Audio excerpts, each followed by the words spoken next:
Hola from the west side. It is me, DCThePurpleDiva, and welcome to Not So Random Chat. Friday flavor, y'all. It's Friday. It's Friday. And like that song said, I just got paid and it's Friday night. Just got paid Friday night. Hey, Miss Mahogany. Oh, you are such a good mod. You got in here before I even got here. Thank you, Miss Mahogany. I appreciate you as always. As always. As always.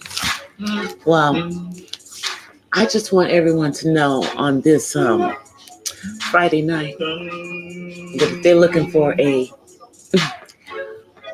peaceful place, this is the place. This is the place where it is going to be peaceful and woosah.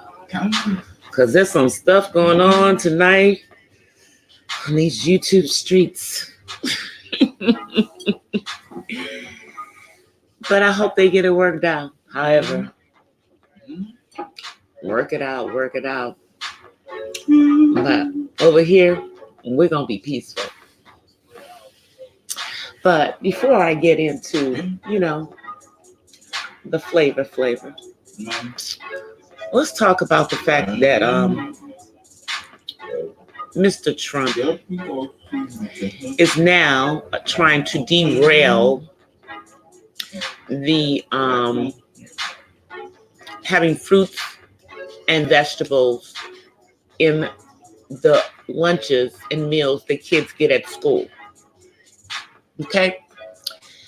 So he thinks that healthy lunches should be tossed out because some kids toss them out.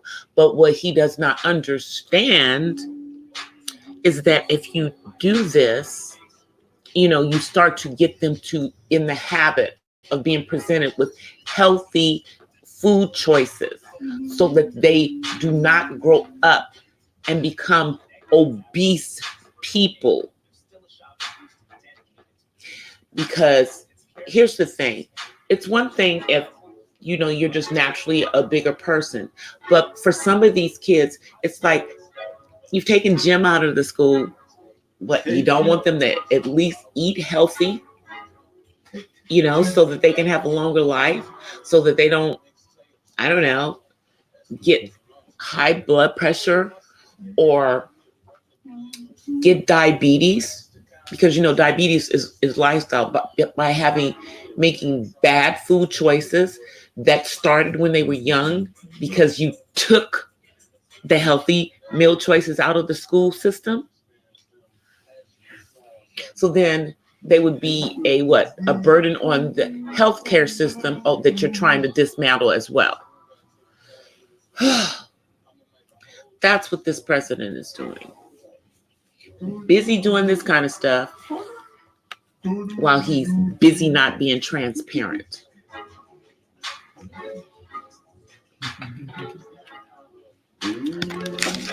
But I wonder, does anybody really care?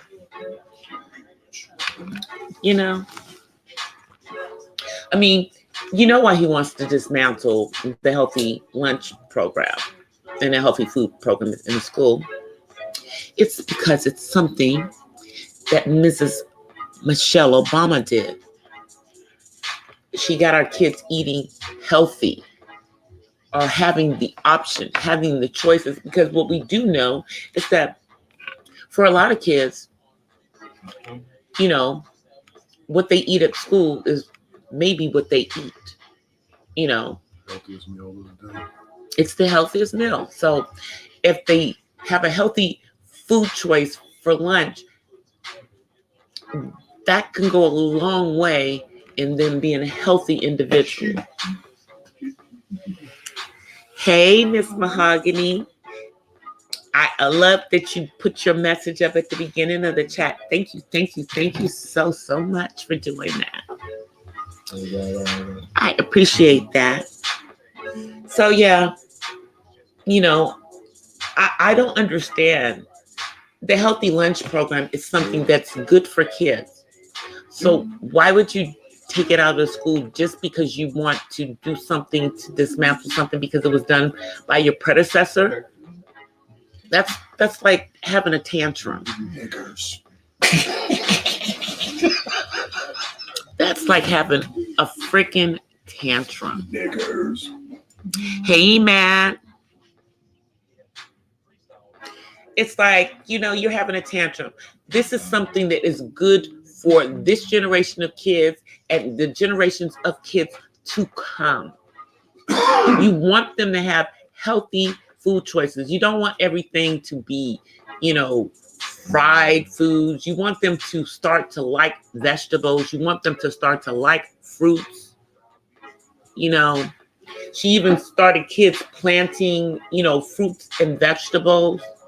These are things that are very valuable lessons that should be in the schools. Wish they were in the schools when we were growing up, but I digress.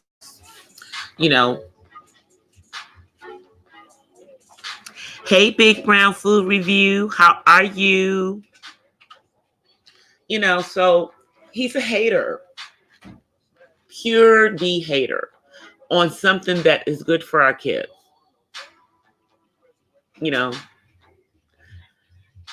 And by taking that out, then now you're going to have them maybe later in life dependent on healthcare because they've developed conditions that could have been prevented if they had had healthier food choices as children. But I'm preaching to the choir. I know I am. So that's what this man has been busy doing. And, of course, right now the Senate is talking about how the case that the House of Representatives has presented is not a strong enough case for impeachment. Okay, we already know all that. Whatever. It's not. They could show him.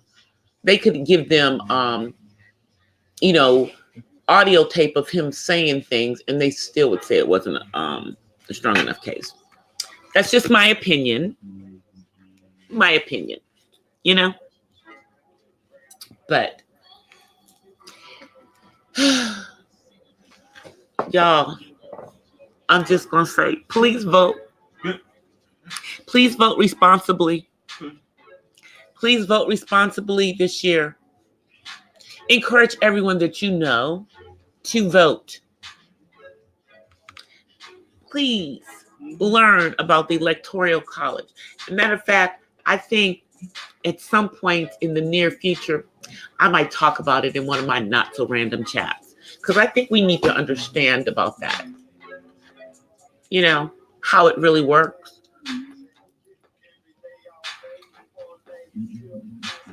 And how the popular vote can be deceiving. We've had it happen several times where someone won the popular vote, but they did not win the Electoral College. Isn't it funny how in recent history, it's always a Democrat? And I'm not even a Democrat. I'm just making a note of that fact. That's all.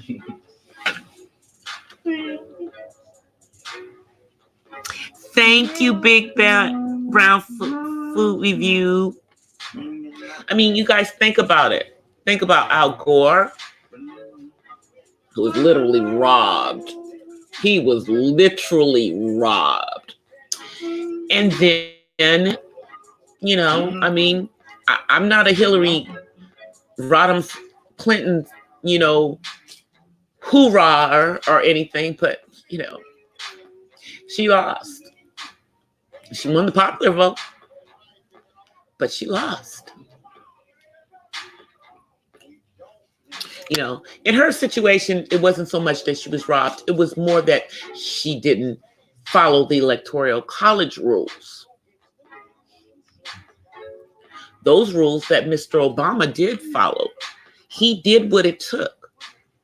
And that's what anybody in the Democratic Party that, seriously is planning on running for president needs to be doing. They need to go in all those places that Hillary Rodham Clinton did not win because she ignored them because she just thought she had them. They need to go have conversations with those people.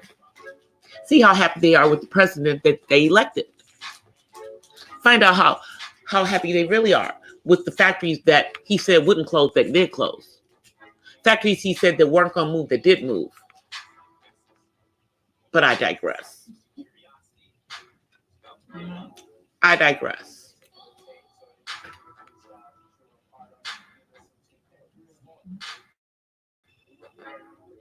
Hey, Miss Pamela. Hey, Jack. Yeah, so, the Democrats are going to have to do a whole lot. I mean, they need to get back to grassroots efforts, and they need to get a grasp of social media. Like, Mr. Obama had, and this man, although we may not like how he uses it, has a really good grasp on Twitter, and goes around and calls anything that he doesn't like fake news. That's what he does. Hey, Pamela says she loves you. She hears you. Pamela heard you. Say hi. Say hi. Hi.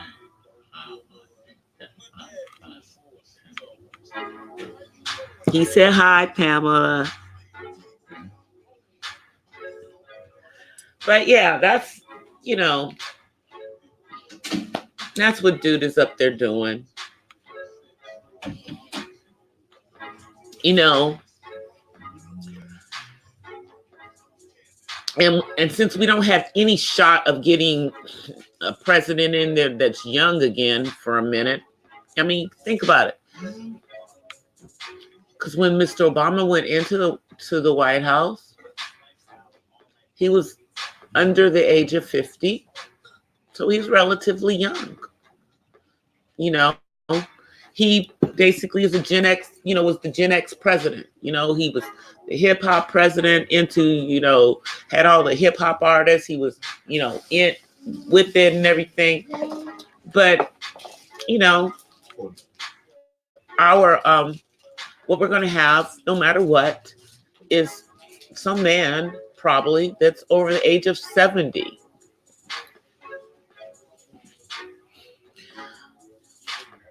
And I guess, that's probably the average age of the people that, the people that sit in the House who are Republicans and Democrats for that matter. Because isn't Nancy Pelosi like over 80 or something? Yeah, I think she's old. I do. But my father's still working, so, I'm not going to age shame people for still being able to get out there and work. I'm just making the analogy that you have someone who is much older that keeps running the country, and, by the time you get to that age range, are you really in touch with what's going on in the country? Are you really in tune with, us common folk? Especially, if you've never ever lived that kind of lifestyle. Are you really right to represent the country as, the leader? And then, of course, now being the leader of the pretty much the free world. Just making that analogy, it's like you think about Think about the people who are in charge and the age demographics of them. You know, and that would let you know that are they really in touch with the pulse of what's going on. Got to think about that, those kind of things. But these are the choices that we have. You know, why are these the only choices that we have? Mississippi River Bluff, a place that's been called Soulsville. The city steeped in musical tradition, shrouded by a dark legacy. He was a farce man. Well, yeah, but he was a good actor, Jack. I'm just saying he at least was younger. That's my point, is that he was at least younger. I mean, think about it. The last time we had a president before him that was under the age, that was younger was, I believe, Kennedy. I think even Clinton was already in his 50s. I'm just making a point that it's like the likelihood of there being change in this country, because of the fact that of the demographics that we keep choosing to lead us,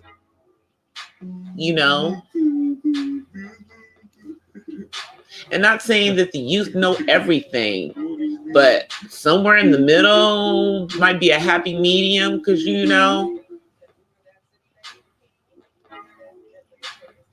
but maybe that'll happen on the next go round. I mean, because all the people who were younger are outie. I think Kamala was I think she's like around 50 or something like that. And I don't even think Cory Booker was even 50.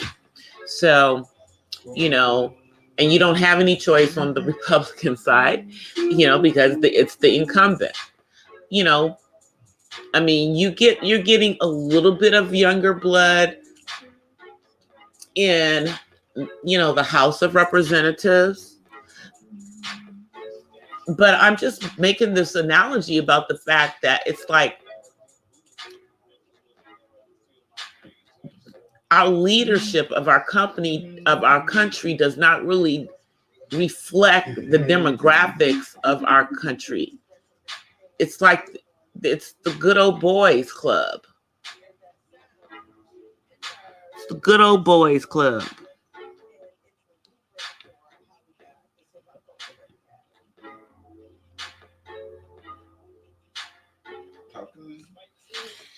Yeah, I see what you're saying, Jack, but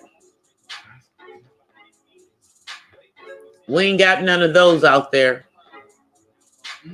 I mean, even those who, thought that by voting for the person that's in office, they thought that was going to, that was going to make everything radicalized. No, it didn't.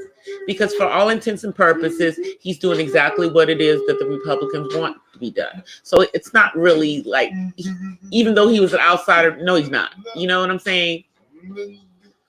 He was just dying for a way to get to acceptance. It's just crazy that this person, is in there and, leading people to believe he knows what the heck he's doing. Or that anything that he's doing is going to make this country truly, quote unquote, better for everyone. It's going to make it better for a small percentage of people. That's what's been making it better for. So, of course, they want him to stay in office. But the rest of us, nope. Hey, Uppity. Hey, Terry.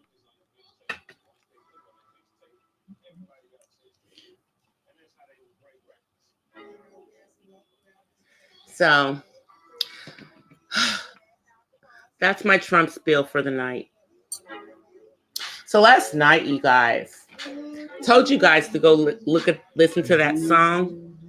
Who went and listened to that song by Smooth called Strawberries? Who went and listened to that song?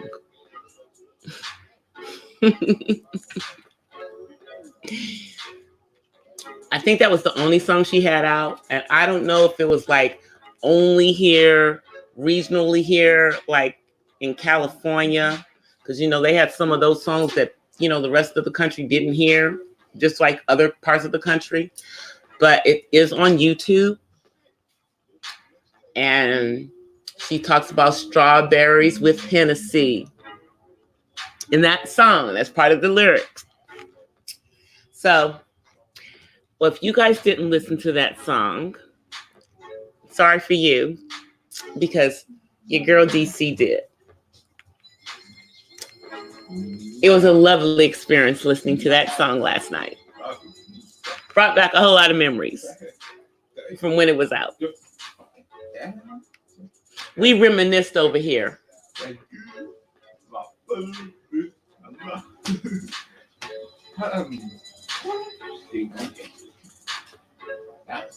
He was what some of them people wanted on Jack.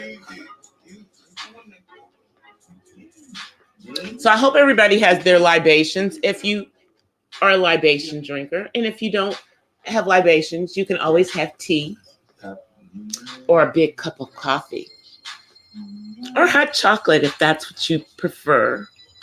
Because I know it's cold a lot of places right now.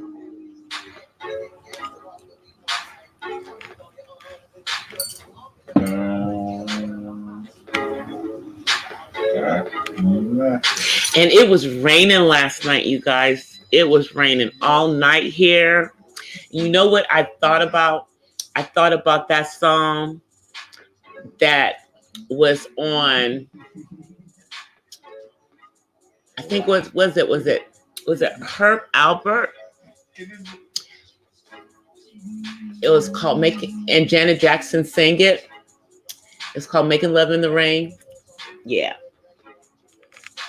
Y'all know nothing about that, do y'all? Y'all know nothing about that. Unless you are a true Janet fan. Yeah. She also did that song, Diamonds Are a Girl's Best Friend, for him.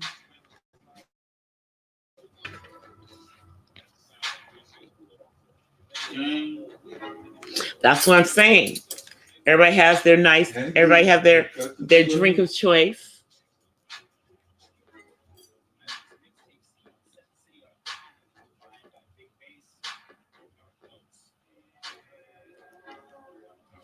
I was like, everybody have their drink of choice. I hope so.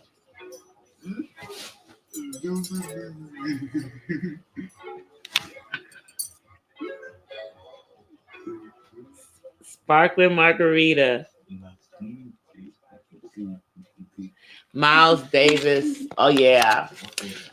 There was this other artist whose name is Miles Davis, but he went by the name of Miles J.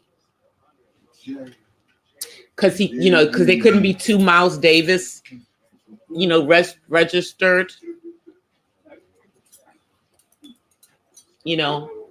as musicians. And he's not related to Miles Davis, the other, the real Miles Davis. But speaking of Miles Davis, my son's godfather is a jazz saxophonist. I mean, he's really, really good. But he has a cousin. And you can look his cousin up. His cousin did was a protege of Miles Davis. He was the last protege of Miles Davis before Miles passed, as a matter of fact. And Miles was going to bring him out and everything. And then after Miles, left, Darren kind of veered off and did some other stuff. But before he stopped doing the jazz scene, he did this thing with Stanley Clarke at the Greek. And it was live at the Greek with Stanley Clarke and friends. And Darren was one of the people that was on that particular project with him. Just a little FYI.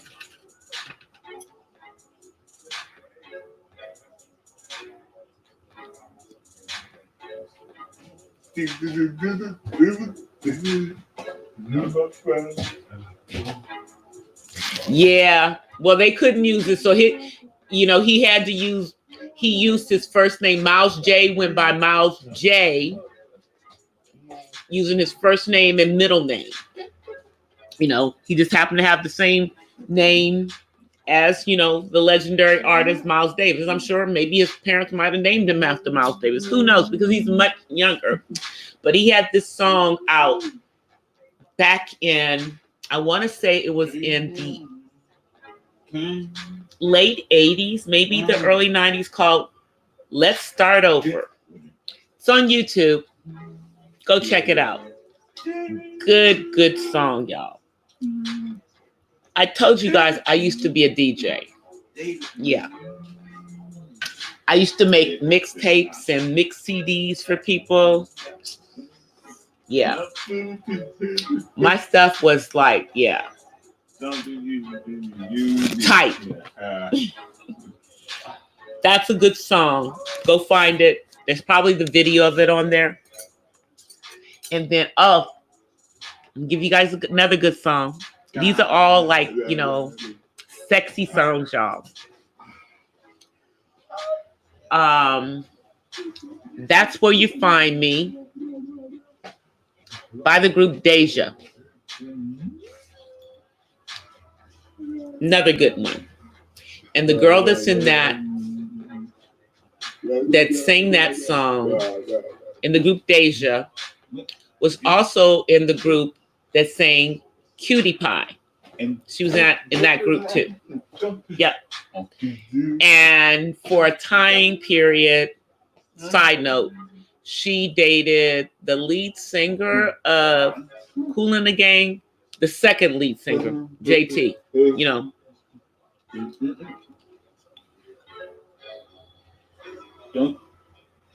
Oh, you had to go fix you some hot chocolate, Terry?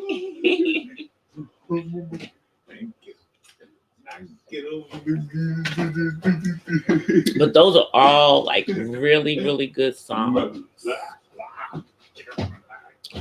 I know you guys hear David in the back. He's giving us his own show. He's laughing right now. Something's funny. I think he's tired.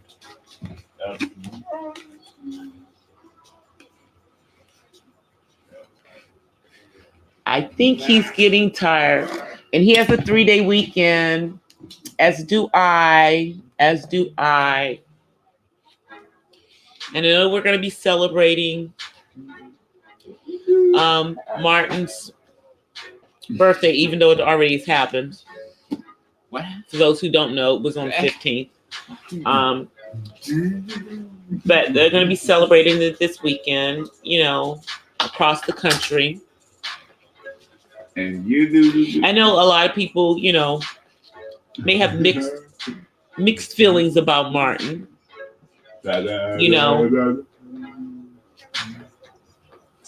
And but what I'll say about Dr. Martin Luther King is that despite whatever these other things that were going on, there were some good things that did come out of all of the things that he was the face for. It's tragic, that he was taken at such a young age.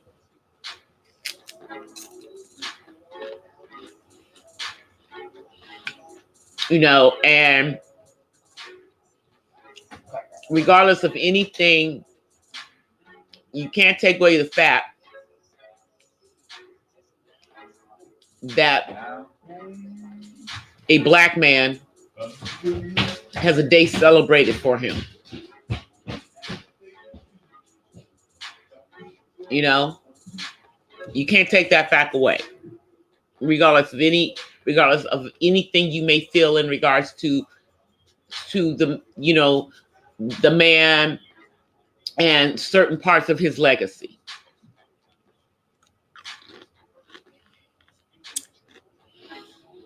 He was 39. He was 39 when he died. He didn't make 40. I don't believe that Malcolm made 40. I don't believe that Edgar made 40 either. I think, you know, these were black men who died under the age of 40. You know, yeah, they were murdered. They were murdered. They, and therefore did not make it to their 40th birthday.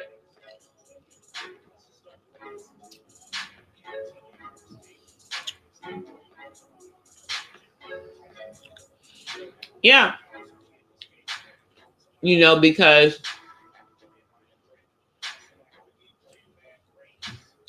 ironically, at the time of Malcolm's death, you know, we know he was making some changes,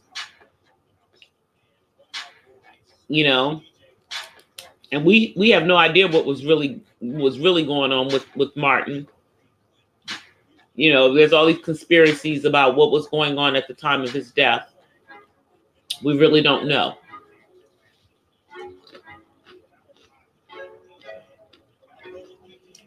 Yeah, they were, you know, they were young men, you know, and we have to think of it, the fact that many of us have lived past the age that these men, you know, did. You know, I mean, many of us have lived past, they didn't make it to the 40th birthday.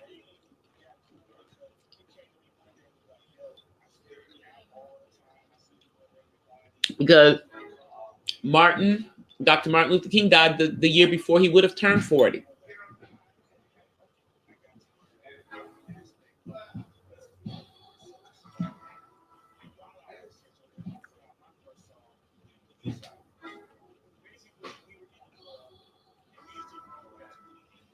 I know. That's how they get them now. Yeah, germ warfare is the yeah, because see, that's harder to trace. You know, I mean, you think about these people, I can't think of who the man was, but it was this man and his daughter.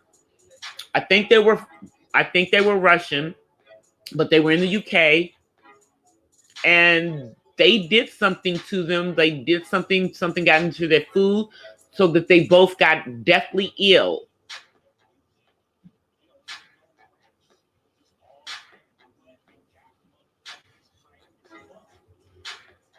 Yep. It's possible, Terry. It's possible. It's very possible.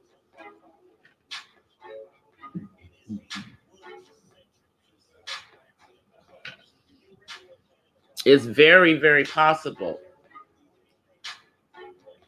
But, you know, it's interesting, you know, that, you know, in that at least I'm starting to see that the continent is getting a lot of interest, you know, and getting a lot of you know, a lot of spotlight from those of us over here in the diaspora.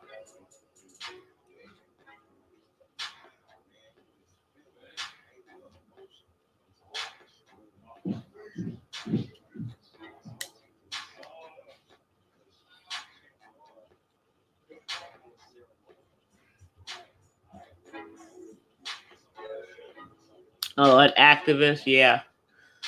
No, that's very true. That's very true, Matt. That's very true, but most of them don't operate that way. I think I just broke this. But most of them don't operate that way. You know,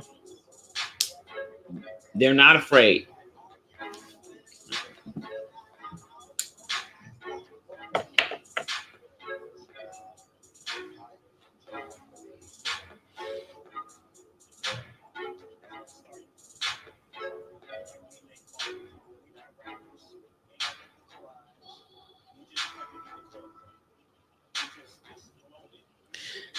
Yeah.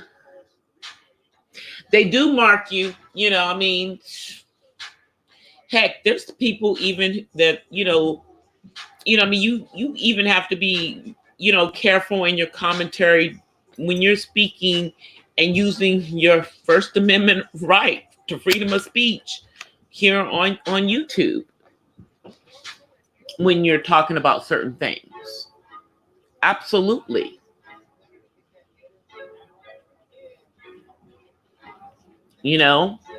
Especially when you're a law-abiding citizen, you ain't hiding, so you're easy to find.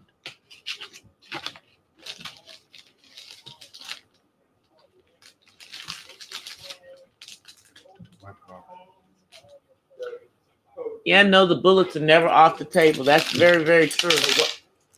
I got it. Thanks a lot, sweetie. My M&Ms. I got them. It's only 3. Okay. Oh, so you'll take that 4th one? Because I didn't see it. You call it a 3. We'll leave it at 3. He stole my M&M, y'all. No,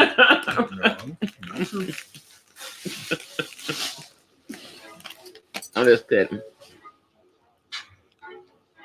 No, bullets are never off the table. Because bullets are a surety for them, I guess.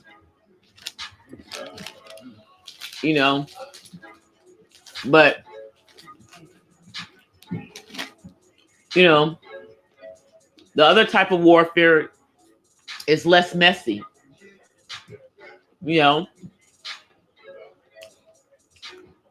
That's how they came up with things like Agent Orange.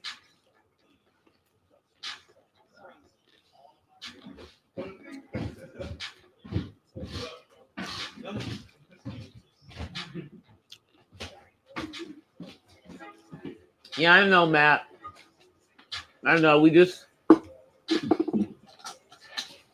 You can always retract it. You can always retract it. Type it and then retract it, so you get it out.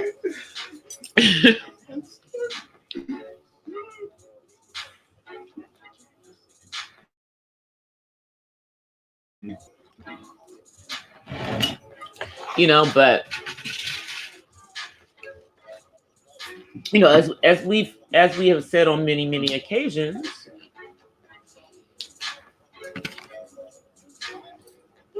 we as people of color, well, like I was talking about last night, we as people of color, our universal issue is our internal colorism and differentiating ourselves depending on what part of the world we are in.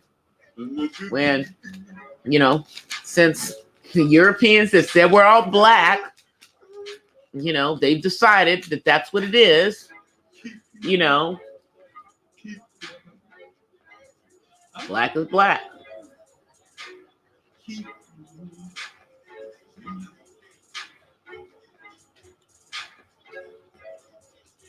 And we just don't understand.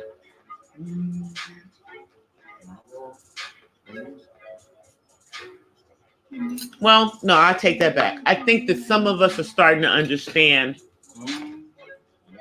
that helping our brothers and sisters on the continent is helpful to us.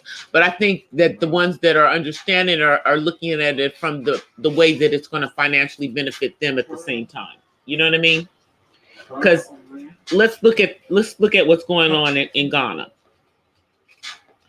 That is more to to get us to financially be invested, because typically if you have some type of financial, if you've got some skin in the game, then you're more likely to care. So they're encouraging us, encouraging those of us in the diaspora to want to help by giving us some perks, so to speak, to bring our American dollars into their economy. Now, but does Ghana have their own money? Are they one of the countries that has their own money? They must have, or they've got some kind of thing, because somehow they're going to be allowing, with this allowing people to have Ghanaian citizenship, and we all know that the United States allows you don't have to give up your United States citizenship. I don't believe. That's the way they're offering it. So that could be a perk for some people.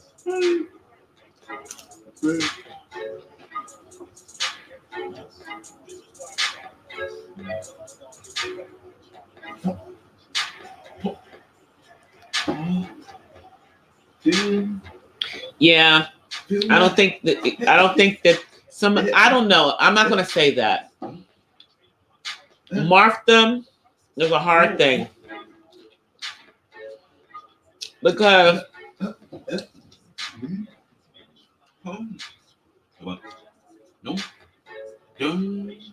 the opponents may. No, I'll put an example.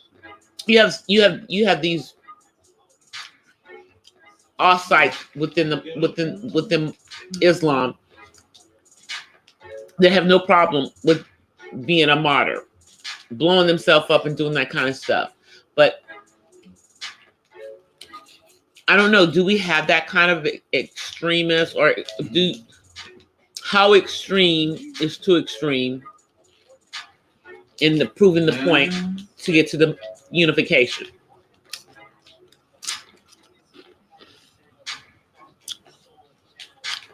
I mean, what will be too extreme? Because we don't want them to be that extreme.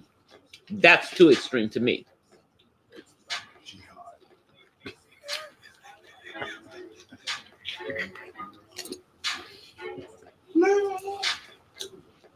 Sorry, guys. I'm chewing a potato chip. I don't want to be rude, but I'm chewing a potato chip.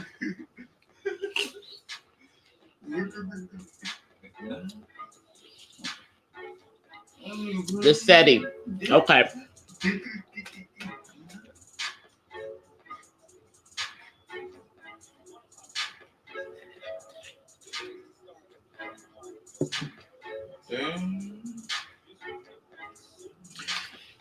But see, that's the thing.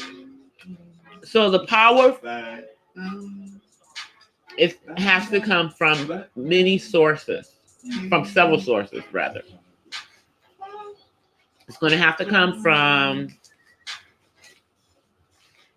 obviously, getting financial independence, and somehow having some type of military, even though, they can't have any kind of nuclear, because nobody can have nuclear. In parentheses, nobody has nuclear, but we know they do. Hey, Discovery Page.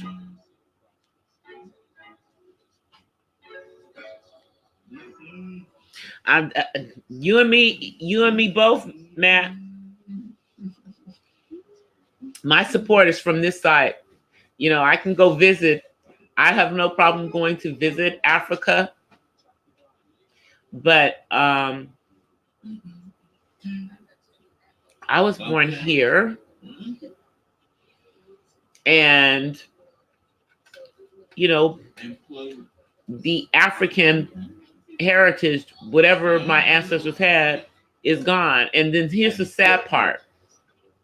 Even when you go to the continent, you will find that because while they were over here doing, you know, they were over here enslaving our ancestors, they were over there doing, you know, colonization, going through there, destroying the continent at the same time.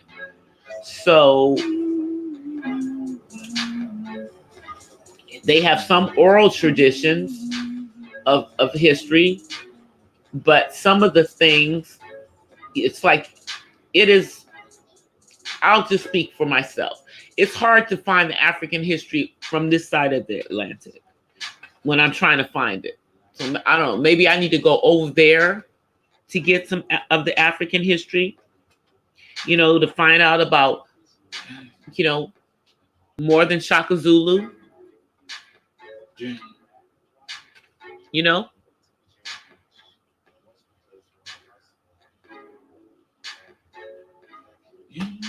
Hey, Shanae. Hey, Shantae. How are you? Fine as wine. Yes, yes, yes. I said it earlier in the conversation, but I do hope that everyone has their Friday night libations, whatever it may be. If you're a wine connoisseur, have that glass of wine. If you're into the spirits, have your cup with those spirits. And if you're not a drinker at all, you can have yourself some tea with me or a nice hot chocolate or coffee. So I hope everybody has a libation. You know, because sometimes our conversation can get very adult. And although my son is in the room, let me remind y'all, my son is almost 25 years old. Okay. My son is almost 25.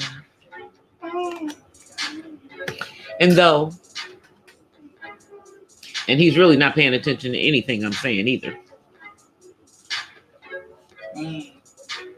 He only ignores me. He ignores me until I say his name. Now I'm saying his name, so now he's looking at me. But when I don't say his name, he's not looking at me at all.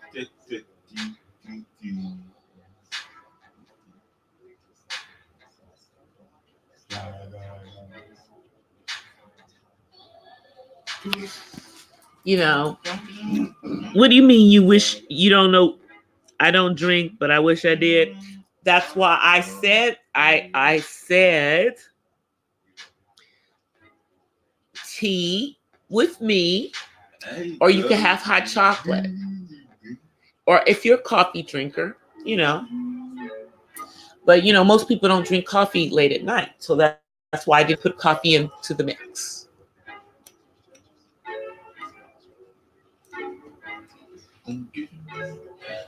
Yes, God is good all the time. It is a blessing, y'all.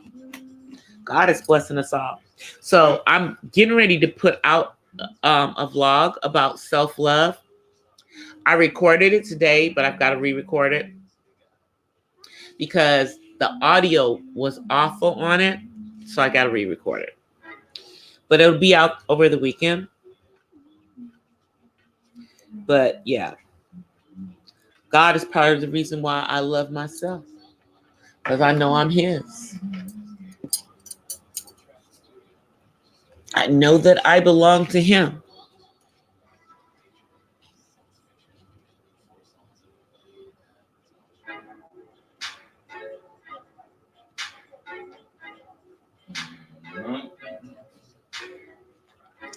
Oh, you're okay. You're only 13, Shanty. Well, we'll make sure we don't go any more PG-13 with you in the chat, Miss Shanty.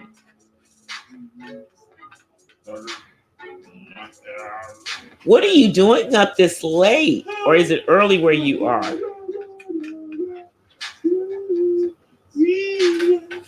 It might be early where you are. Because it's early where I am.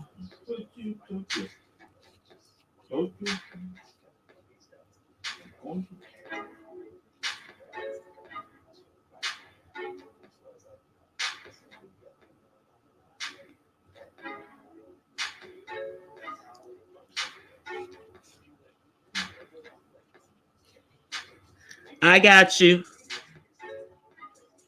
Thank you. I see what you're saying.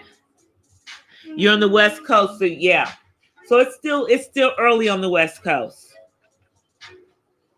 It's still early on the West Coast. It's not after midnight on the West Coast. But you're a little young to be in the chat because you're 13. If you're 13, you should not be in this chat. You have to be older to be in the chat, Shanti. If I was doing it, yeah.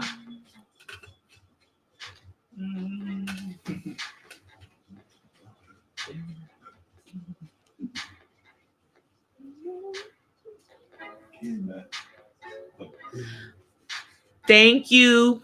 But I do lives during the day. You can come through during the day anytime. But right now, it's not really a good time for you to be in here because you're too young.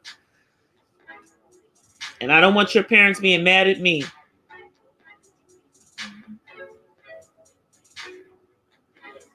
All right. Bye, Shanti.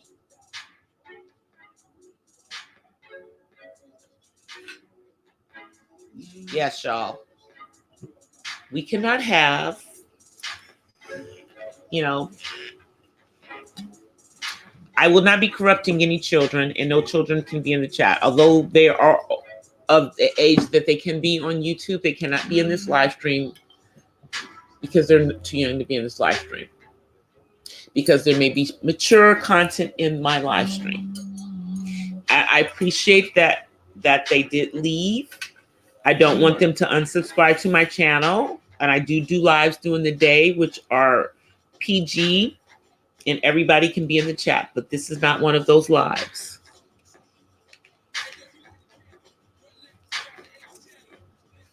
Oh, no worries. No worries, Pam. She's out here in California where I am, or on the West Coast. California, Washington, Oregon, Nevada. Everything that's on Pacific time. Yeah, not on Friday night, unfortunately. Friday night, y'all gonna be too bad. I can't have children in the chat. Cannot have children in the chat. Yeah.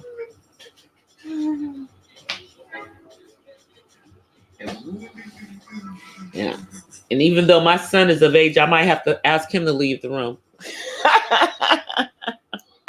But he's not in the chat. So he doesn't see what you guys are saying. That's right. This is a safe channel.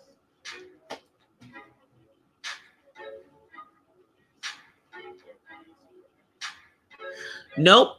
It is a safe channel, but the thing is that if we're having a certain type of chat conversation and someone says that they're an age, we have to ask them to leave the chat.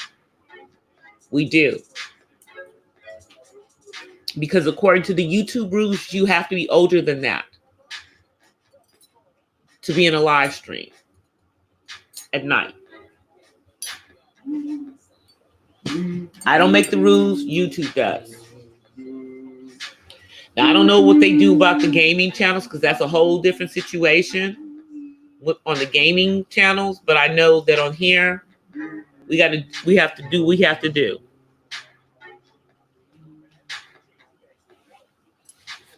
Because once I saw 13, I was like, oh, okay, well, you're not old enough to be in this chat. And that's why we ask them on record to leave, so that if YouTube comes through and they look at this, they see that we asked the person, once they identified that they were underage, to leave the chat, and that they did.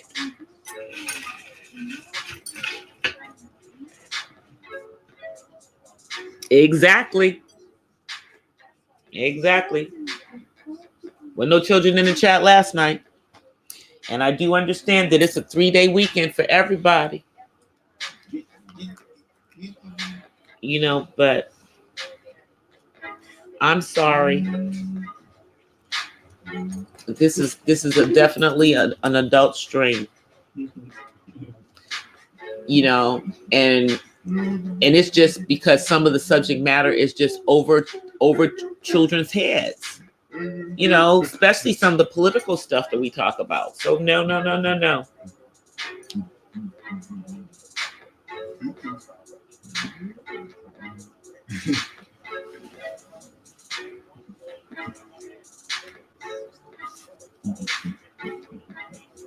Y'all are too funny.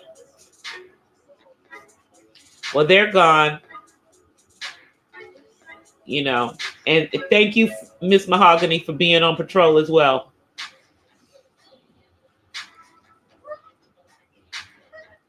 Because when I saw that, I'm like, wait a minute.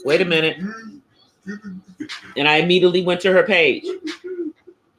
I'm like, oh yeah, you're young.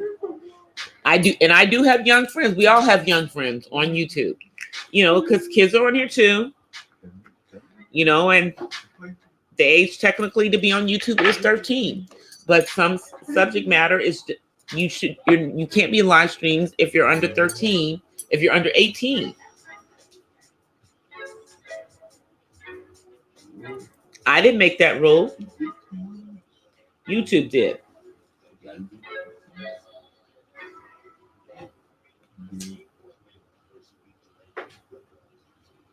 Let them worry about kids who log into their parents' accounts. It's not going to be on my watch.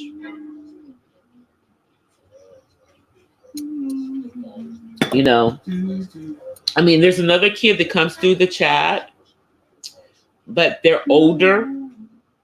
They're like a senior in high school.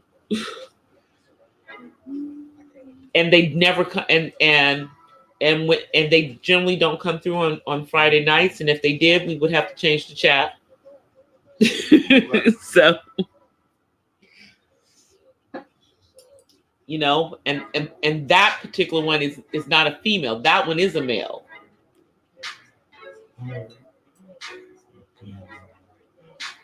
But they come through because they have, like, I've got a couple of ones who have friends who are on the autism spectrum, so they pop through my chat.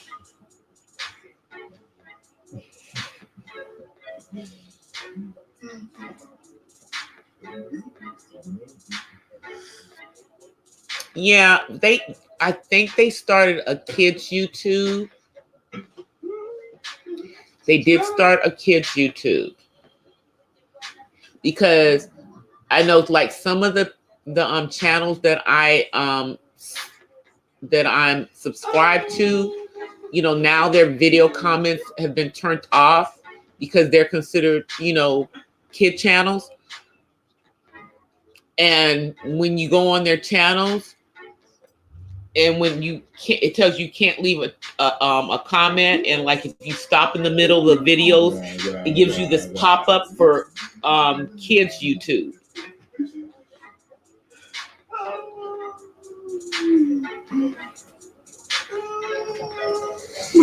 So they're starting to advertise the kids YouTube. I don't know who's on there because I'm not on kids YouTube. I'm on YouTube.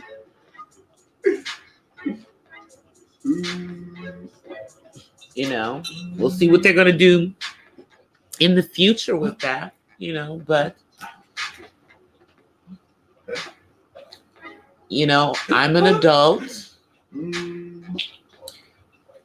I'm the caregiver of an adult on the autism spectrum. So the stuff that I talk about is probably very different you know, I'll go back to stuff that's going on from the past, but you know, now I'm dealing with a grown child who potentially is going to be dating at some point and potentially having sex. You know, hopefully not in my house, but you know, I know it's going to eventually happen. He's going to be 25 this year. I'm just hoping it hasn't happened and I don't know about it. You know what I'm saying? So I'm definitely dealing with a whole nother set of things that, you know, I can give advice to parents who have kids who are younger, because I'm where they're going to be eventually if they, you know, choose to have their child live at home if their child is not able to live on their own.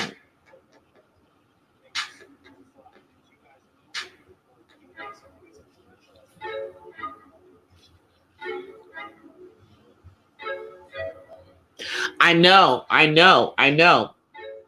They don't want people cyberbullying, you know. I mean, I wonder, like, there's a lot of kids that have channels on YouTube. I don't know what's going on with their channels these days. I have to go look at some of the kids whose channel. Well, it's not even kids channels. That some of the kids channels that I have, they're mostly gamers. And so their channels, they put their channels in apparently as not for kids. Because, you know, YouTube's definition of a child is, you know, not the same as our definition of a child. So,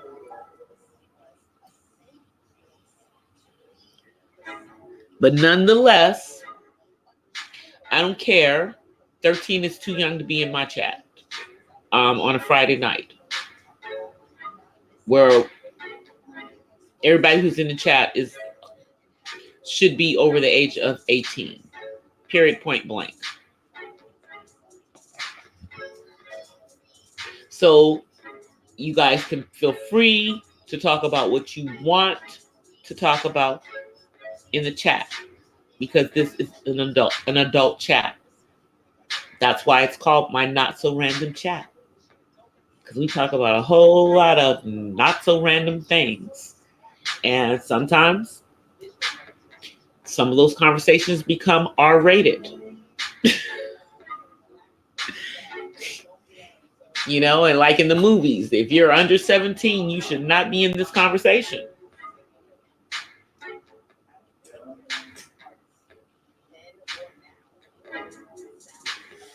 And see, my son, who is 25, he's not even interested in this conversation that we're having. So, see, he's gone to another room.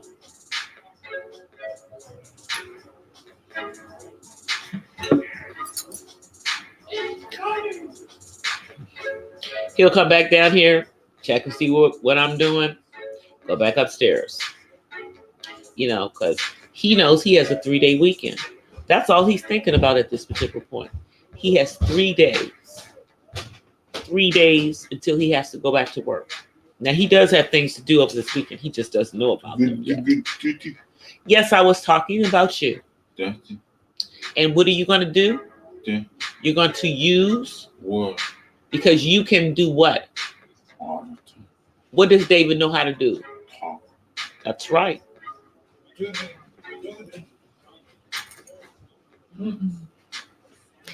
Yeah. Y'all, that is part of what I do. It's part of what I do. If my son decides he's not going to talk, I make him talk, because he can't talk. Because him using his words at some point in his life could be, you know, could save his life. So I do it from that standpoint.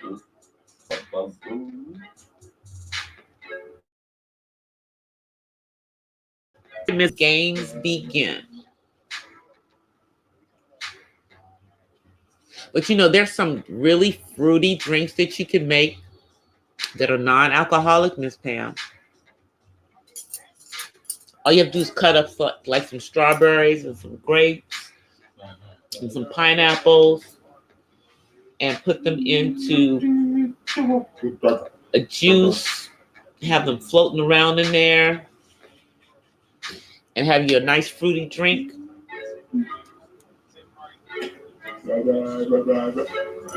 Put a little umbrella on it.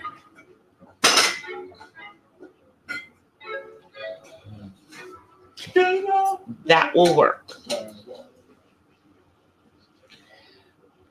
That will work.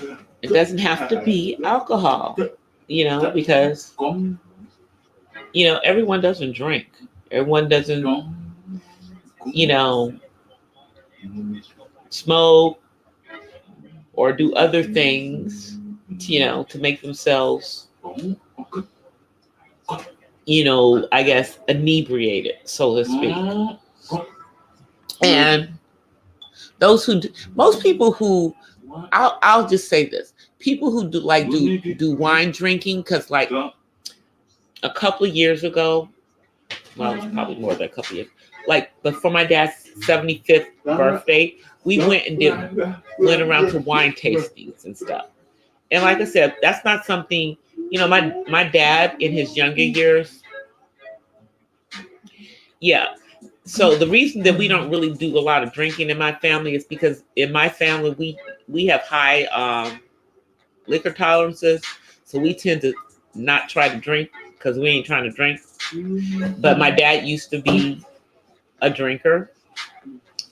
And he still has a full liquor bar, but he doesn't really drink because he's 80. Come on, y'all. He's 80. He don't drink like that no more. But for his 75th birthday, we did go around to do all these wine tastings and everything. And it was so funny to see my dad, going around. And it's like after we got to the third place, he was done. He's like, I'm good. I'll have water while you guys do that. And he wasn't even driving. We had people driving.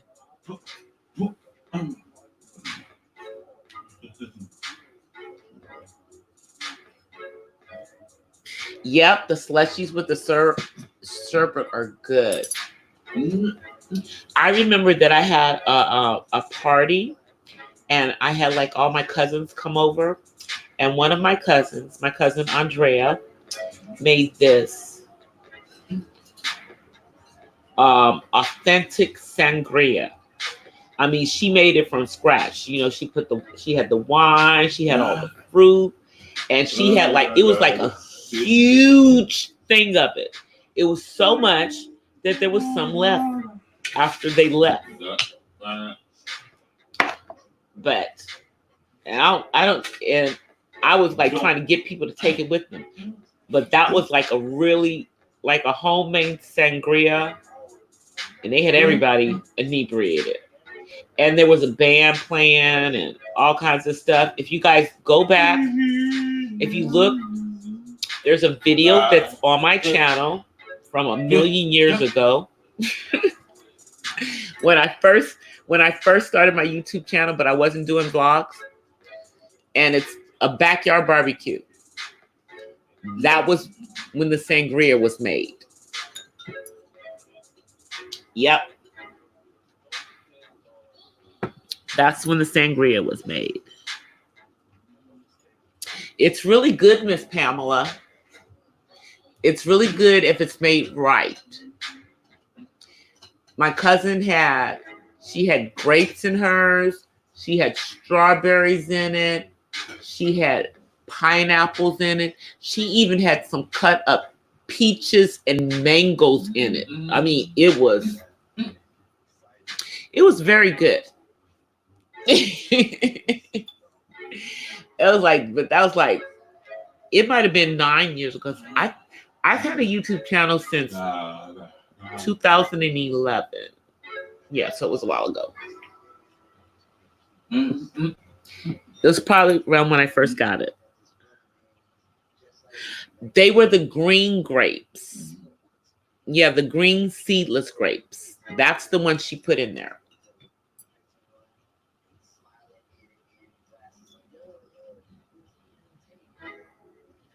It was, yeah. The family that I invited to that was like all my family on my dad's side, because I have like a lot of cousins on my dad's side. And so my dad's side of the family and my mom's side of the family are very, very different, y'all. Okay? So, you know, my dad's side of the family is the part of the family that's Cuban, part Cuban. But ironically, most of my cousins on my dad's side of the family are extremely fair-skinned.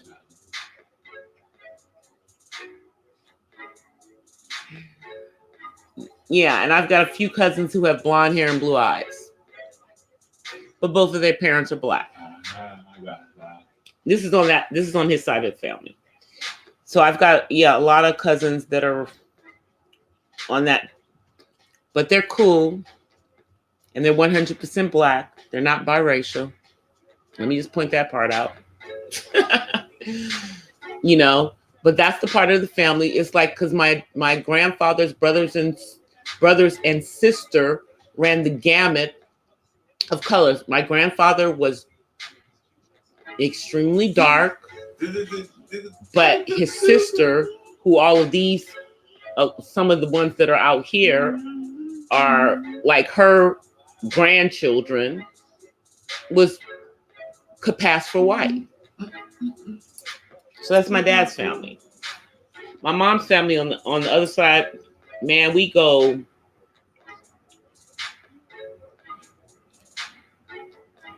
from light to dark. It's just funny.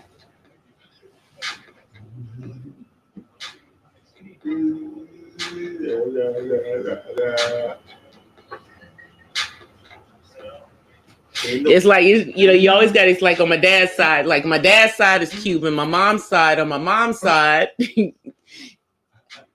her father's mother was from the French Caribbean and spoke French. And I've had the privilege of seeing on Ancestry.com the census from 1910 that my grandfather, whose name was Nehemiah, but the ignorant census takers put his name down as Mimi. And my grandmother, because she was French, her name was Frenchie. That's what they put on there. Oh, and my great-grandfather, his name was Joshua. But do you know what the census said his name was? It said his name was Jesse. I do, however, have relatives who have gone into Ancestry.com, and we've gone in there and corrected everybody's name to what their real names were. But this is how they did the census in 1910 when my grandfather was a child. But at least they did put that they were all, I don't know what they called them in 1910. Whatever the colloquialism was for Black people at that particular point, that's what they called them all.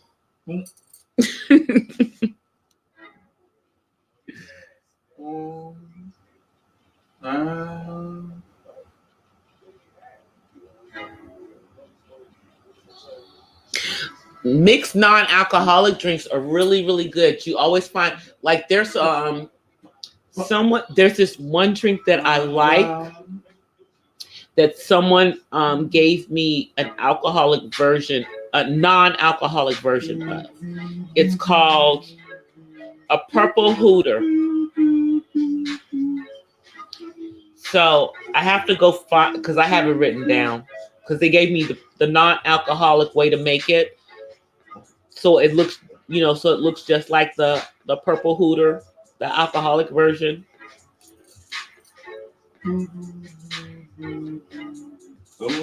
But it's fun making like the non-alcoholic versions of some of the alcoholic drinks.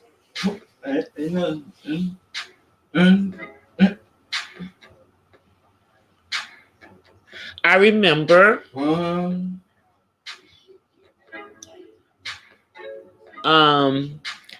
that I've like a few weddings that I've been to where they didn't have any alcohol, but they had mocktails for people to drink. Instead of, the cocktails, they had the non-alcoholic and they call them mocktails. But they tasted really, really good,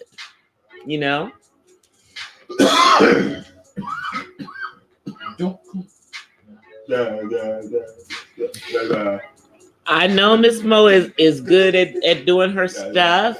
You guys, I think when I start to make some of the recipes for my son with the gluten-free, I think what I'll do is I'll post my like gluten-free versions of some of the things that I like to cook, because I'm gonna figure out how to make some of the things that I like to normally cook gluten-free,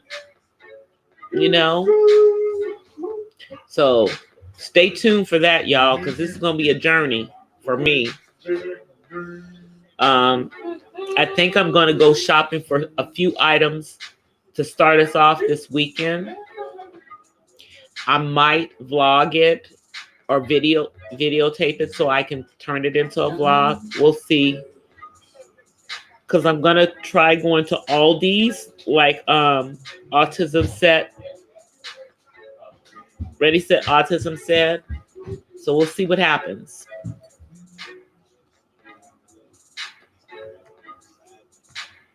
Yeah, I'm gonna like pick out certain things that I want to make, and then I looked on there is a website on one of the autism websites that has like all of these gluten-free recipes. So I'm looking at some of their things that they have on there, and then I got to do them with my own twist. So I just got to figure out what I can do to certain things that I like to cook and make them gluten-free.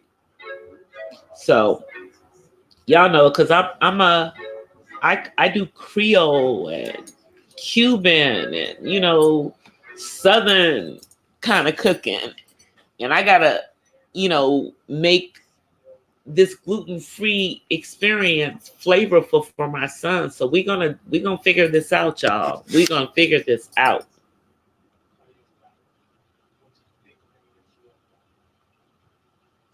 Yep. I mean, I like to bake certain things. I'll do cookies, I do cakes, I'll do some pies and stuff, but I usually do that stuff like during the holiday seasons and stuff, but I'll start to do more, every once in a while.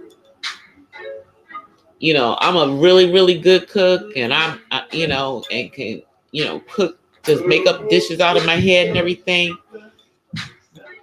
but I've never been Susie Homemaker, but I'm getting better at it because I work from home. So I got to be Susie Homemaker too. So I'm getting better at it. I'm just trying to get my son with the program, because y'all know, he unfortunately doesn't have that OCD along with his autism that makes him a neat freak. I wish he did. Y'all, I really wish he had that part, because a lot of the kids on the spectrum are like that. My son is not. I don't know why, because his father is a neat freak. His father is a neat freak. His grandfather, my father, also a neat freak. But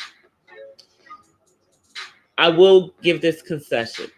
My father is a neat freak, but he's also a pack rat. He just does his pack ratting neatly. But his father, my son's father, is a neat freak. So I don't know. I don't know why he didn't get that. I wish that was part. But it's like we have this fight because I want everything to be a certain way, and I want to be nice for all of us and everything, including his room. So we have this fight about that. I figure that eventually, he's going to understand that if he eventually wants to have a female, he's going to have a nice room, or, she, even if I'm comfortable, she's not going to be coming upstairs. No girl's going to go to a dirty room, or a room where it's not really dirty. He just throws stuff all over the place for whatever reason, and I think that might be part of the autism, where he's, in certain aspects, he's still in his teenage state, but he's a grown man, and I know that although there are certain aspects of him that are still, teenage or preteen or, whatever, at some point, that part of him is going to take over, and we all going to have to be ready.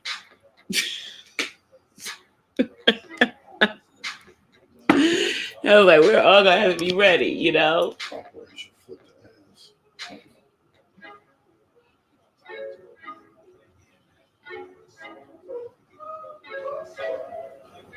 That's good, Miss Mahogany. You need to be doing that.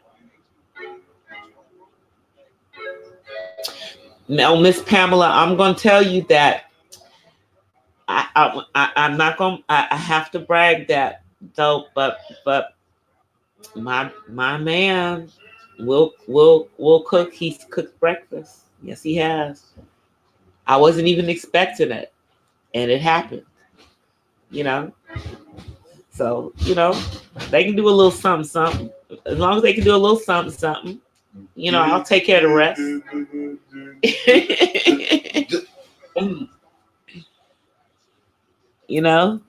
Make some pancakes, fry some eggs, fry some bacon. But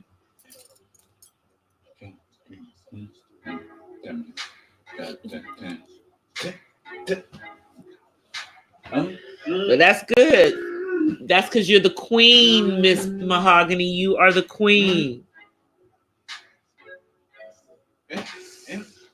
Well, recently I've had it, but before that, Miss Pamela, it had been a very long time for me as well.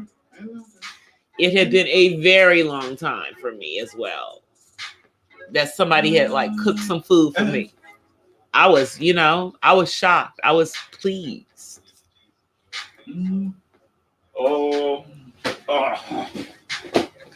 I was pleased.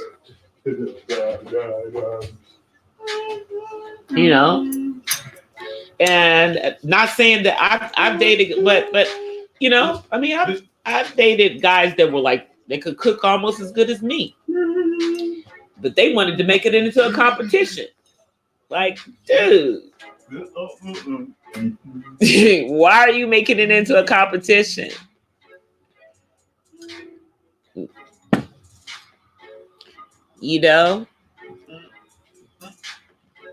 But some guys are like that, and then some men like to be treated like a king.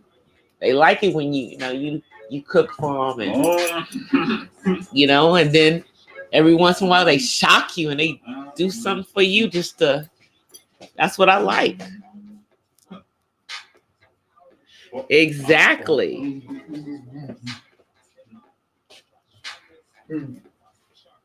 Shoot. When the bacon is frying, Matt, you can smell that bacon. has the aroma all through the house. And see, I make like those home potatoes, the ones that you can't cook up in a minute for breakfast. You gotta make, slice up your potatoes, put them in a pan, you keep stirring them around. Then you chop up the onion and throw that onion in there.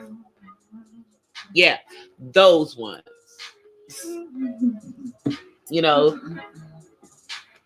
The ones that you go to restaurants to buy because they have them in a quantity. But when you make them at home, like they make it look like it's gonna take a minute, but those of us who know how to cook know that if you're making those kind of potatoes, the home fries, you need to start that an hour before everybody's gonna be eating.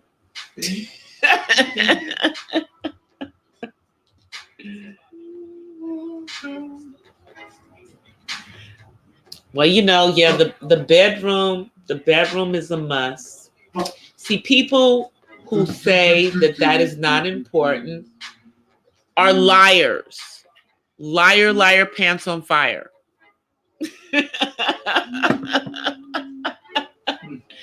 Liar, liar, pants on fire. Communication is key because you need to have the communication. Rented lips. You need to have the communication in order for there to be any bedroom stuff, but yeah. All things are important in a relationship, especially if all parties like all things in a relationship. I know we don't like to think about it. People are crazy if they think that, these senior citizens don't get it on.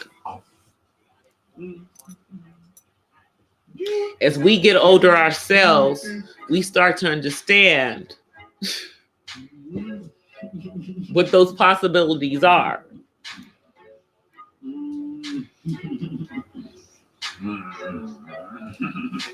You have to have communication because if there is no communication, then that bedroom action is not going to happen. I mean, it may happen, but it may not be pleasing to all parties. You better open your mouth and say something. That's all I'm saying. Let me drink my tea for a minute. Give me a second, y'all.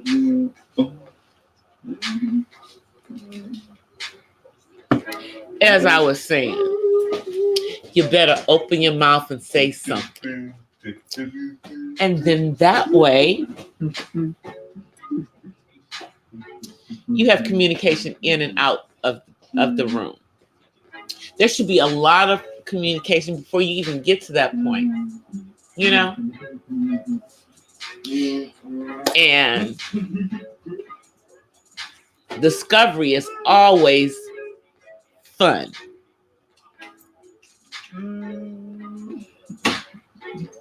No snoring allowed. Yeah, you better learn how to roll over. We like to have a quiet.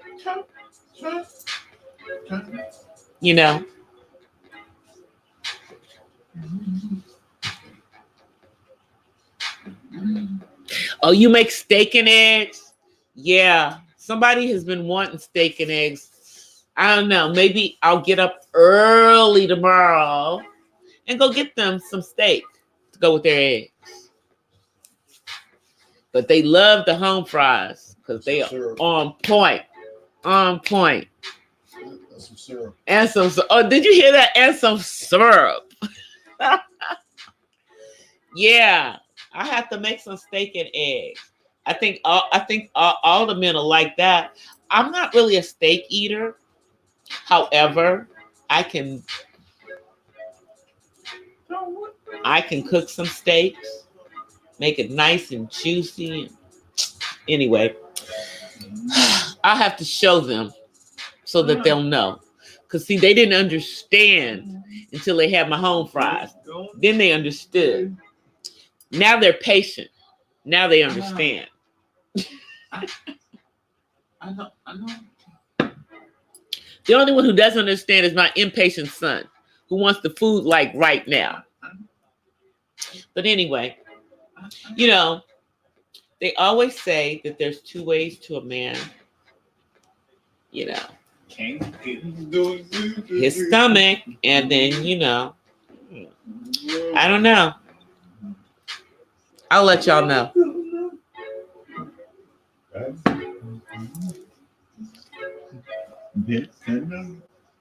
You like hamburgers? Matt? I mean, well, but a good steak every once in a while is good. Because, see, you don't want, I mean, see, here's my thing. I'm not really a steak eater, but I like to have a steak every once in a while.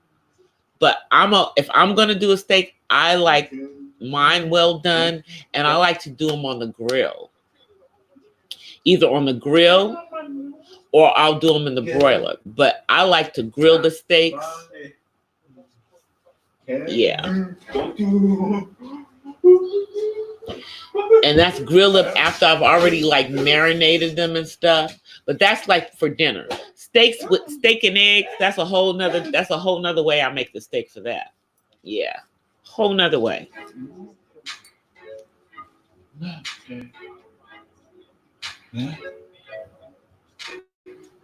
But like the other night, I made the tacos with the ground turkey. But today, I gave folks tacos with beef, shredded beef, as a matter of fact, since they were talking about my ground turkey tacos. However, the next day, they were still munching on those ground turkey tacos. And they were tasting the bomb. They were the bomb, even though they're not trying to recognize that the ground turkey is good.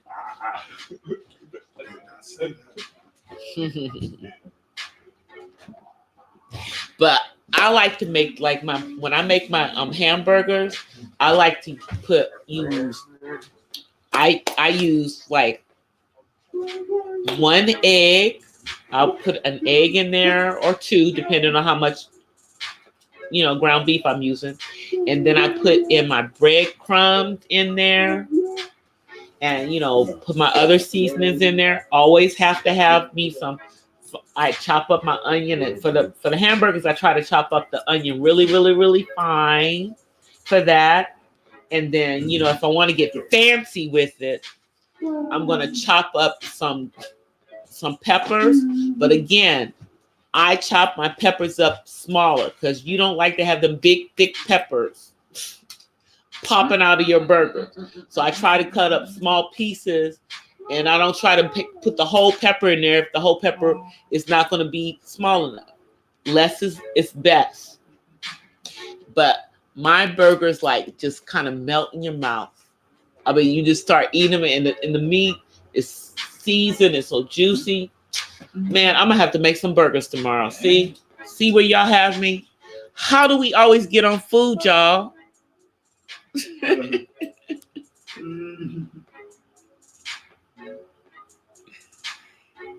Hey, Empress. Thanks for coming. Yeah, we're towards the end of the stream, but I'm glad you came through. It's always good to see you. But yeah, that's what they say. What? That's what they say. They say, for a man, they want the food, their stomach, full stomach, good, sex.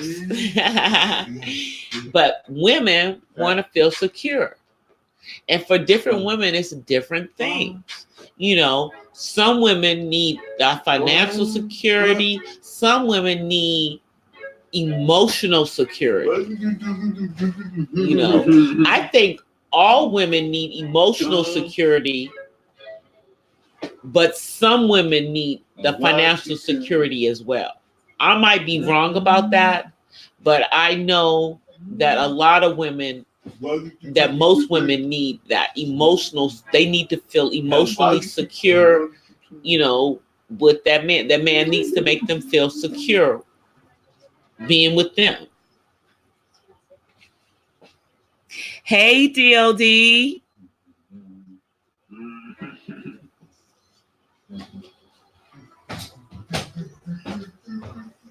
Saw your video today, DLD. Good one as always. But I commented, so you know.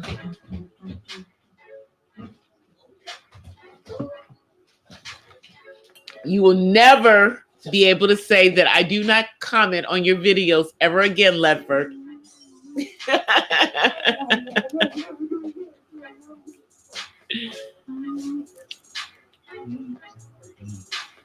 The ham sandwich.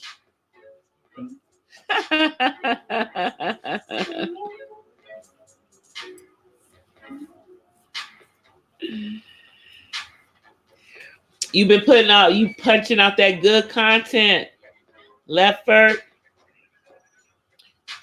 Let's get monetized. We all need to get monetized.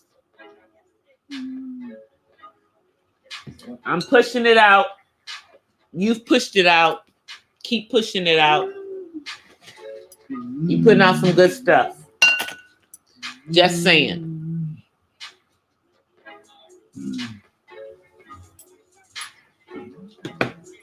Just saying. Okay.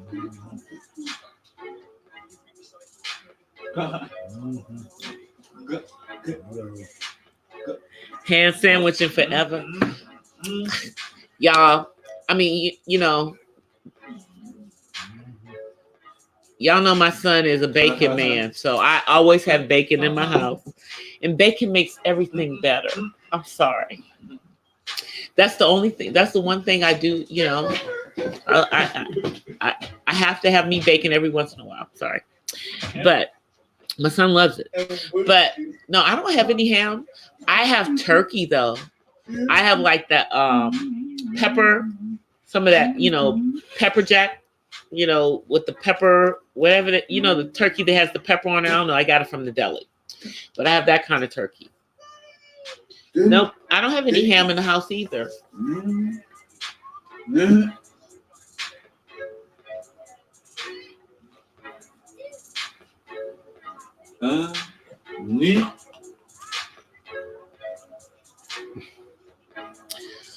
Oh, chips with what? Chips with what, Mahogany? Y'all, I make this bomb salsa. See, y'all make me talk about food, and this is what happens. But I have this bomb salsa that I make. You know, I get the stewed tomatoes. I chop up some fresh tomatoes to put in there with it because, you know, I'm making my own. And then I get the shrimp. I get I get a pound of the bay shrimp because this is a seafood salsa. And then I get crab meat. And I'm not talking about the imitation crab meat, you guys. I'm talking about the real friggin' crab meat. Matter of fact, I think I'm going to make some of that salsa for whatever Super Bowl party that I have, because, you know, that's around my birthday, because that's like 2 days before my birthday. So I think I'll make some for that weekend, because you guys, my dad has been sick, so now I'm not sure if it's going to be good for me to go see him the weekend of our birthday. So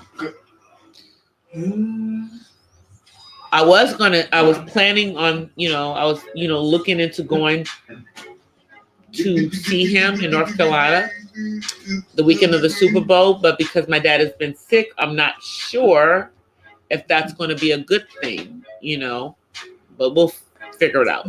But either way, I'm going to be doing some celebrating for my birthday because I'm trying to push and push and push and push and push.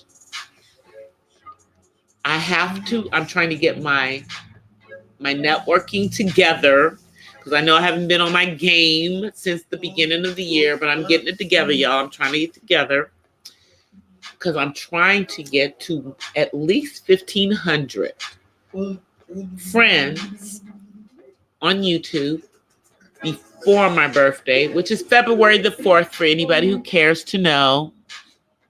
That's a Tuesday. And I'm trying to get my watch hours to 2,000 by then. Because then I would only have 2,000 more. That means I'm trying to get my watch hours to 120,000 minutes. Yeah. Did I tell you guys that my major in college was math? That's what it was. So, yeah. And after studying that for 4 years, I don't really use the math that I learned. All that, like,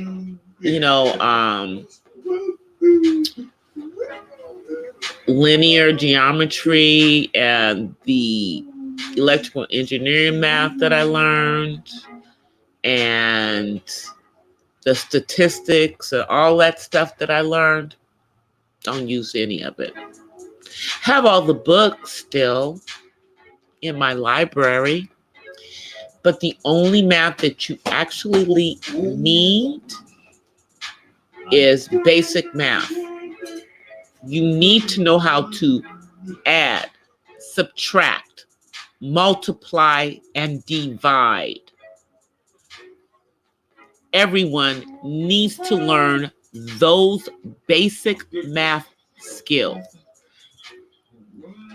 All that math that I studied, that's the only math that you're going to need in life.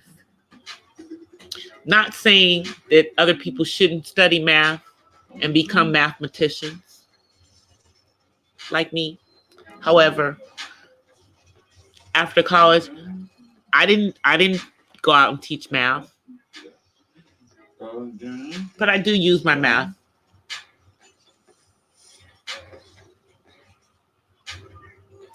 Yeah, I told you, Miss Pamela, I am a nerdy girl.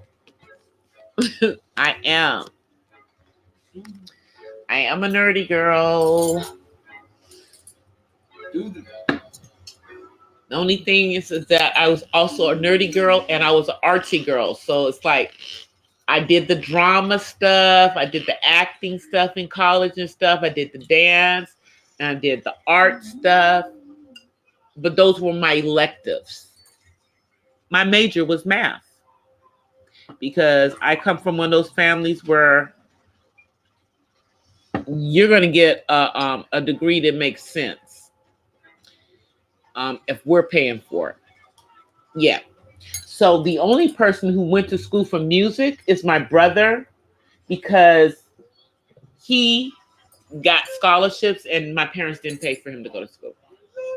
They didn't pay his tuition. They paid me and my sisters. So I studied something practical because that's what I knew better.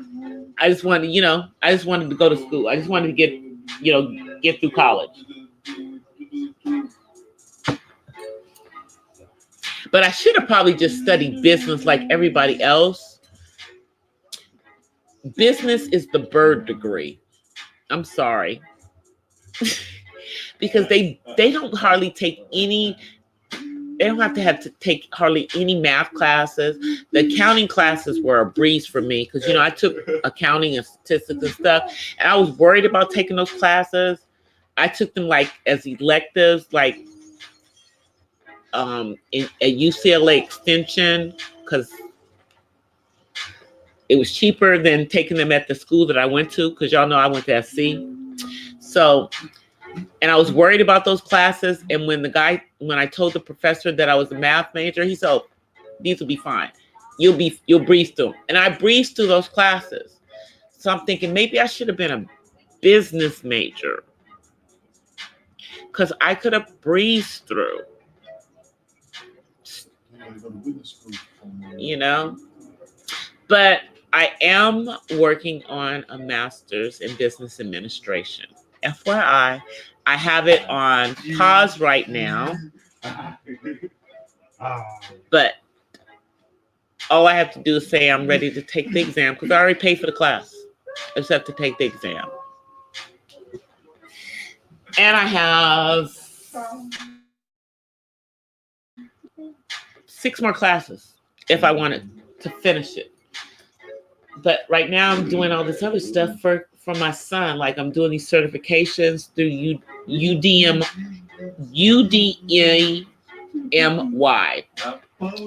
The music certification, the art therapy certification for him.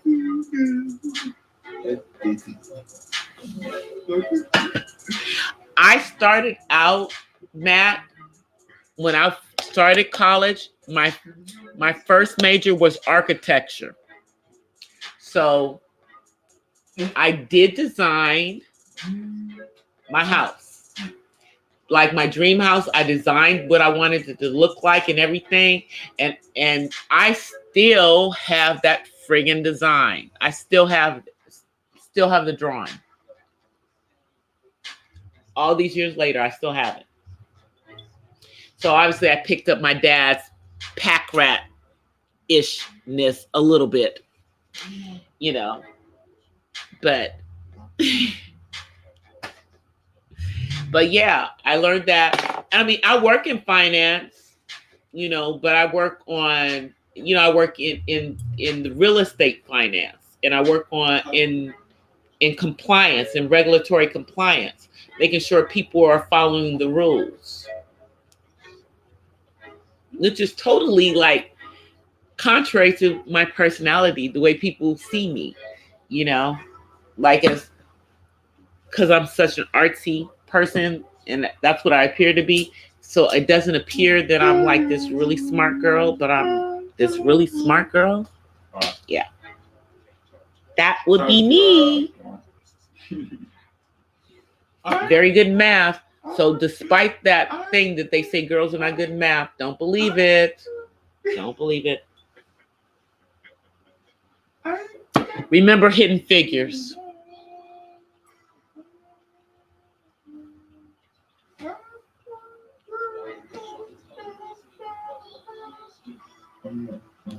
Yep, Overwatch. Yep, compliance. That's what I do.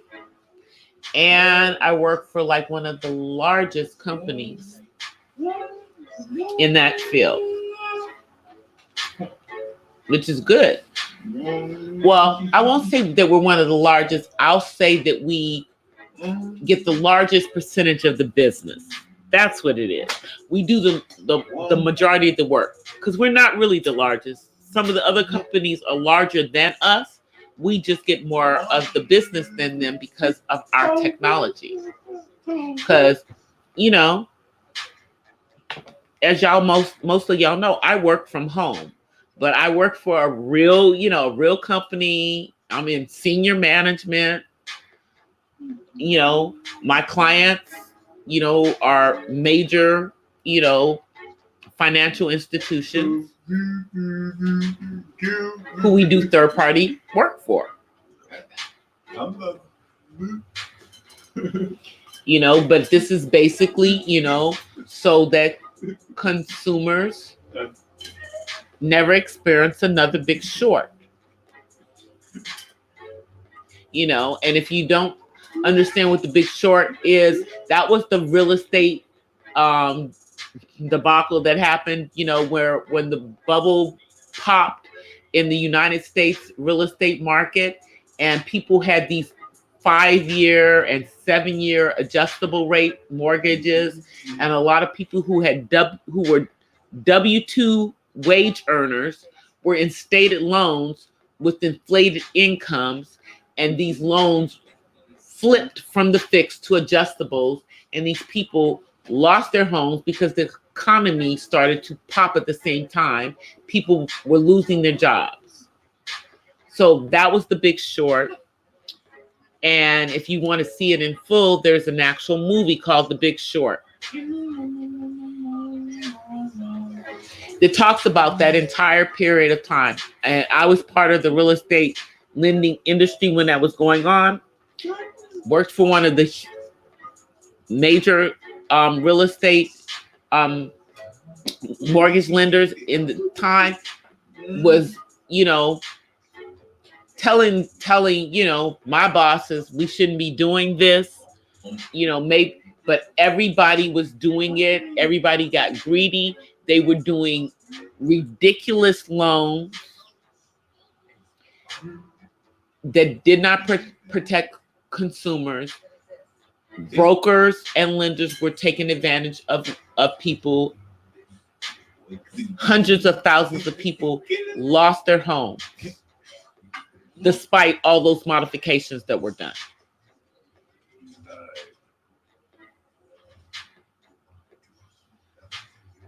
So that's the industry that I work in and still work in, because doing what I do now allows me to be able to work from home so that I can also be the full-time caregiver for my son, who is now an adult. And I've been able to do that since he was in his teens. And the reason I'm able to do that is because I prayed to the Most High that I could be an at-home mom and also be able to take care of my son at the same time. And he gave it to me. So when people ask why I believe that there is a higher power, that's one of the reasons. But I have more miracles than that I don't even talk about.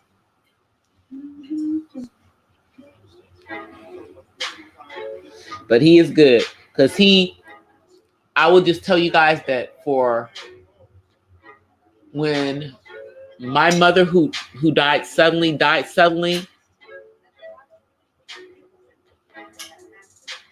he immediately put me in a position to be able to work from home and to be able to make sufficient money for several years. Couldn't have asked for more, and then was able to move me from that position into a real job. Because I was self-employed for like 3 years working from home, because of certain skills that I had gained working in corporate America. And I was able to work from self-employed for 3 years doing that. And then I went back into corporate America, still working from home, still being able to be the full-time caregiver for my son, and now that he's an adult, God is good. That's all I can say. I like watching your hands when you talk. Yeah, I know. I'm a hand talker, but you guys can't see it because I'm not on screen right now. Because even when I tell you guys peace and blessings at the end of the show, I actually do the peace sign even if you guys can't see it. So maybe tonight when I get ready to go off, I'll come on screen before I end the show. Because we're almost to the end, because we're like almost at 2 hours, as a matter of fact, guys. So I will probably come on screen. I'll do that for you guys tonight. I have my hair up in 2 big like Afro puffs on top of my head. But I will actually come on screen right before we get ready to get off of here so you guys can see me. 2 big purple apple puffs on top of my head. But Miss Pamela, you know what? That's the way that I feel sometimes, but I believe that I have a purpose for still being here. I thank the Most High for still being here, because I believe that I need, like I say it jokingly, but I'm totally serious about the fact that unless he comes and takes us up out of here, I need to be here until I'm 100, and I need to be in my rightful mind and fully active and be able to, walk on my own, not need assistance. That's what I need to be. But I could have been, because I felt like that for many years. We will talk about that. I think I will share with you guys about when I dealt with my own mental health, when I had to deal with certain things with my son and with my mom, because I don't think people of color like to talk about that. I don't think we like to talk about going into therapy or anything. I think I'll share just, what I did and, why I stopped doing it, and why I felt I didn't need it anymore. But I'll share that. I think I'll share that in one of our upcoming Not So Random chats. I don't think I want to do that on one of my vlogs. I think I want to do that when I have people in the chat that can ask questions.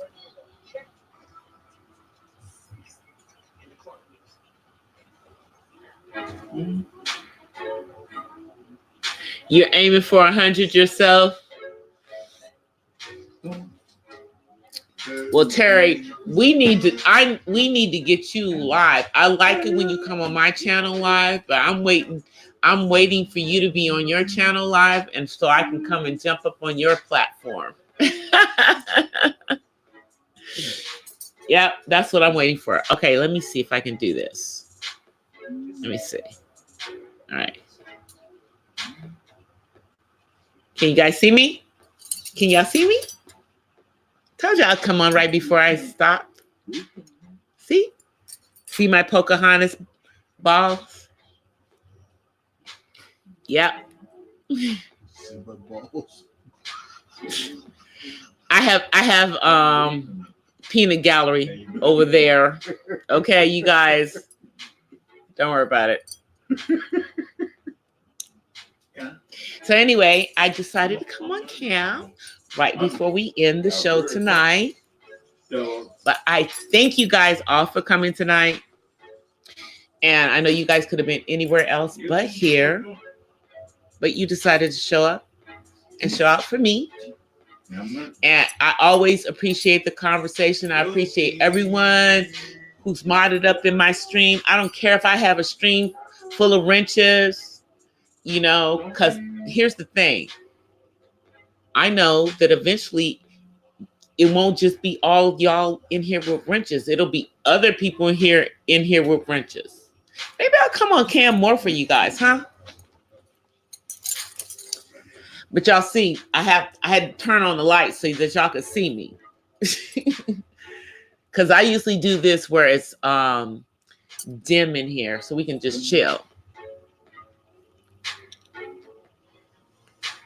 Yeah, my Afro puffs. But as always, guys, thank you for coming through. And I will see you guys later today for those of you who are east of here.